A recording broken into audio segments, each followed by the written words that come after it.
Nkuko twagiye tubyumva mu minsi ishize twagiye twumva intambara zikomeye cyane hagati y'igihugu cy'Uburusiya ndetse na Ukraine, ariko kandi mu masaha make cyane ashize humvikanye ibiturika mu gihugu cya Ukraine, kandi bakaba bavuga ko ibyo biturika ari igihugu cy'Uburusiya cyabyohereje.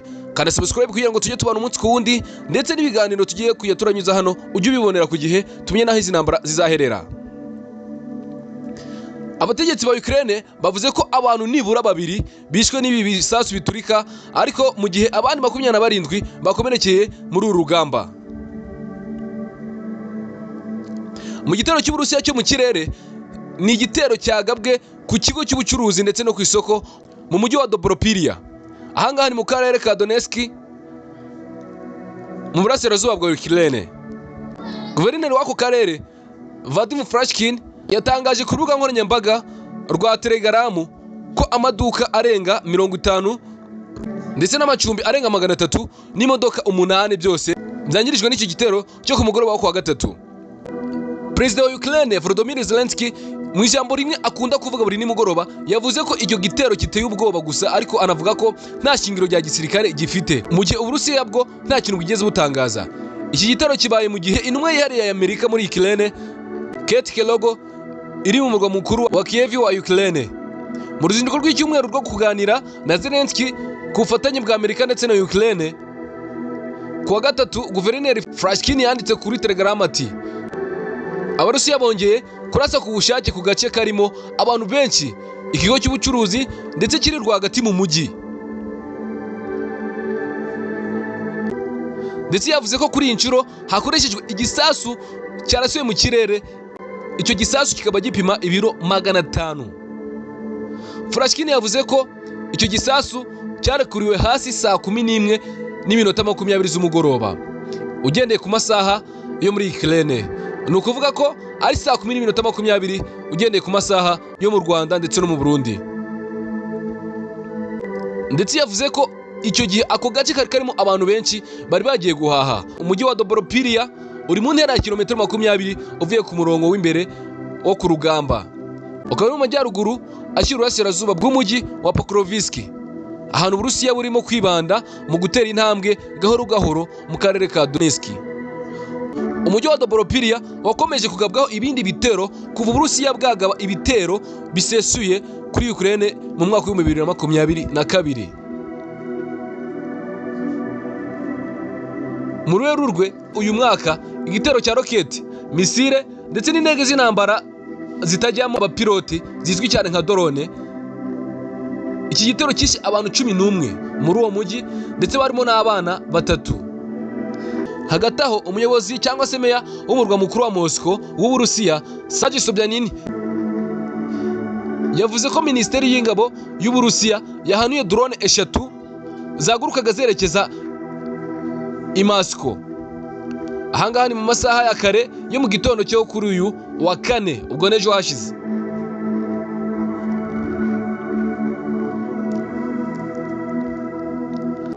Ahangaha ni mu masaha ya kare yo mu gitondo cyo kuri uyu wa 4. Yavuze ko urwego rw'ubutabazi bwihuse rurimo gukorera aho ibisigazwa byaguye, ariko ntiyavuze niba hari abapfuye cyangwa se abakomeretse. Ukraine yo ntacyo yabivuzeho kuri ibyo bitero.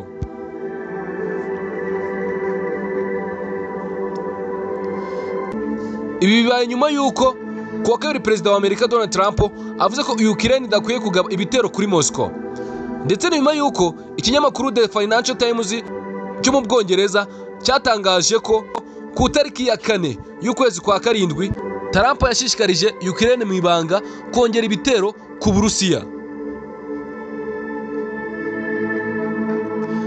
Kuva mu byumweru bya vuba bishize, Uburusiya bwongereye ibitero byabwo bya drone na misile mu bice bitandukanye bya Ukraine.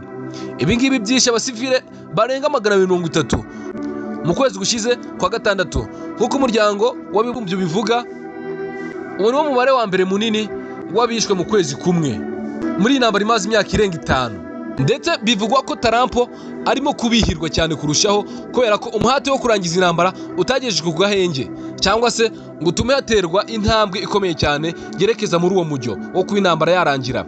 Ndetse bivuga ko nyuma y'inama yo kuwa mbere yagiranye n'umunyamakuru w'umuryango wo gutabarana Uburayi ndetse na Amerika, OTAN Mark Rutte yabereye i Washington, Trump yavuze ko yatengushwe cyane na perezida w'Uburusiya Vladimir Putin, ndetse Trump avuga ko yaganirije cyane Putin kuri telefone kugira ngo babashe kuba bahagarika ibitero byo mu kirere kuri Ukraine.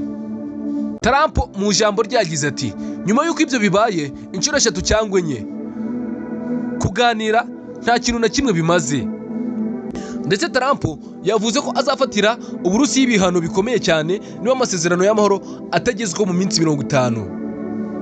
bivuze ko yabahaye ukwezi kumwe n'iminsi 20. aya masezerano akaba yagezweho mu gihe ataragerwaho, akavuga ko agomba gufatira Uburusiya cyangwa se igihugu cy'Uburusiya ibihano bikomeye cyane. Ndetse Trump yanatangaje ko Amerika izoherereza Ukraine intwaro za mbere zikomeye cyane binyuze mu bihugu bya OTAN, ndetse avuga ko ibihugu ari byo bigomba kuzishyura izi ntwaro kugira ngo Ukraine ishobore gukora icyo ishaka gukora. Mu by'ukuri namwe murabyumva ko ahantu isi iri kwerekeza rwose ni ahantu hateye ubwoba cyane, kubera ko izi ntambara ziri kuvuga muri Ukraine ndetse n'Uburusiya hamwe n'ibihugu byose bishaka kugafatamo cyangwa se bishaka kujya muri izo ntambara, niho uzasanga intambara ya gatatu y'isi itutumbiye cyangwa se igaragariye. Reka tuze dutegereze iyi minsi bahaye Uburusiya niba koko hari icyo buzahindura cyangwa se icyo buzakora, ariko kandi ngo amahoro abashe kuba yaboneka hagati ya Ukraine ndetse n'Uburusiya. Ariko urumva ko Trump rwose yabahaye deadline y'uko mu minsi 50 yonyine niba batashatse uko amahoro agerwaho, ubwo yabwiraga igihugu cy'Uburusiya ko niba batashatse uko amahoro agerwaho hazaba ibihano bikomeye cyane, bagomba guhita bihutira gushaka uko bagarura amahoro. Wakumene ya Entertainment kandi subscribe kugira ngo tujye tubana umunsi kundi, ndetse n'ibiganiro bica kuri uyu muyoboro bitajya bigucika, kandi ibiganiro tugenda tumenyeramo aho isi igeze muri rusange. Murakoze cyane.